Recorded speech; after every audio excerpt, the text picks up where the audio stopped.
Hello everyone and welcome back to our YouTube channel. In this video, I'm going to show you how to fix Roblox error 66. First, we'll start with something very simple yet powerful.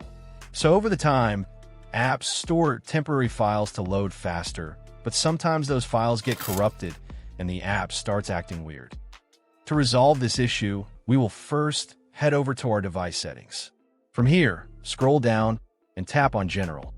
Once you're in the General Settings tab, look for iPhone Storage option and tap on it.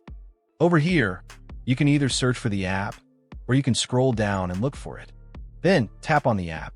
On the next screen, you need to tap on the Offload App option. A confirmation pop-up will come up.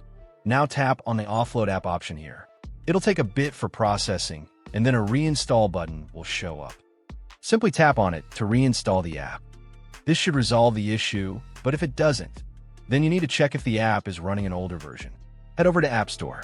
From here, double tap on this search icon in the bottom right corner, and then search for the app. Once the app comes up in the search result, and if you see this update button right next to the app, simply tap on it to make sure you're running the latest version of the app. However, if you continue to encounter this issue, then you will need to completely reinstall the app, which usually resolves the problem.